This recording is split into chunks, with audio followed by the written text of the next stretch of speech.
The people of Windmere had grown used to the storm, but they had never seen one as big as that. And here now the hurricaning was coming, Hurricane Milton as they named it, and it was notorious. The fishermen said it was a thinking storm, a storm which appeared to move as it wanted and did not give some fish, but gave others a hard time. The winds rose to the fans and flapping the shutters while bending the trees. Beside the old woman on a chair, there was a little girl, Lila, in a small house near the sea, whom favorite toy bear was Jasper. Her grandmother, who is a wise woman, Mora, has always stayed many storms, and she even met Hurricane Milton individually when she was young. She called it Milton the Mystical. "You know, child," Mora said as her eyes lit with sweet memory, "Milton's not simply a storm. Still, it was headed this way for generations and always came back to this very town again. You hear some people claim that Milton has energy, that it guards this place." Lila's eyes widened. "A storm with a spirit?" "Yes," she echoed faintly, her grandmother saying, "and sometimes, if you're very brave, it calls on someone to help it. This I can tell you that is as effective as saying this to you. Take it as you please, just like it doing it for me when I was your age."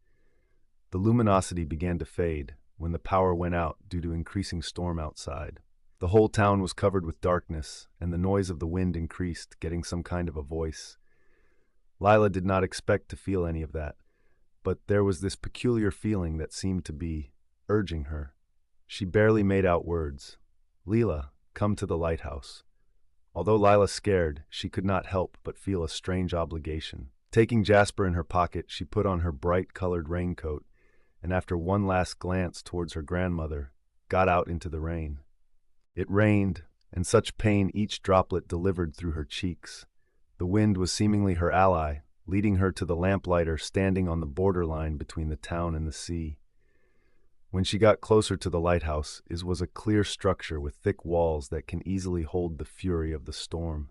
I followed her up the spiral stairs, and what she experienced at the top even shocked me. It was completely quiet and empty. Then from the top a figure became visible, a man, shining and transparent from the rays of supernatural light. He appeared to be as old man, but kindly eyes and ring-a-bell type.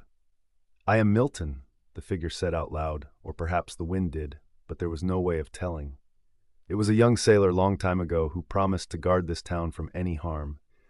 I remain with the storm to help and challenge each successive generation. But I need your help, Lila." Her fear melted into wonder. "What do you need me to do?" Milton smiled. "So, they tell me there is a song, a chant of the sea, and the sea can be calmed.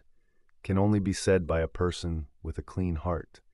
Yet you must understand that you have to believe, to really deeply believe in your ability to make the waters of this restless world calm once more." He reached out for her hands with his own, and she felt a surge of heat within her as being a result of the sun.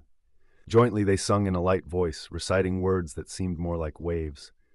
Lila felt the storm reply. The winds calmed down, the water became still, and the night became dusky. When they both were done, he then touched her on the shoulder. "Thank you, Lila. It is so good that you always assist me to keep to my word yet again." At that very moment the lightning began to flicker, and the silhouette of Milton was heard to crack like a gunshot. But before he was gone, he placed a small silver pendant into her palm and closed her fingers around it. "This stay with you, and let me warn you always to be good-natured if you want to quiet a storm." As Milton disappeared, Lila gazed at the screen, feeling only the neckline of the pendant in her hand. She rushed to the ground and entered. She felt different now. She felt like she had a backbone. The next morning the sun broke through and complemented Windmere by spreading its light over the town. Now only some cool wind and sheer blue without any hint of the storm. Word spread around town among the townsfolk that questioned how Milton saved them yet again. Otherwise, concerning Lila, she would stay the close of Milton's pendant, as she understood. The storm was prepared to come, and when the time came, she would go the same way her grandmother did years ago. Her story made it to the realm of Hurricane Milton, a storm with a spirit and a heart, and a young girl with the audacity to put it to stop.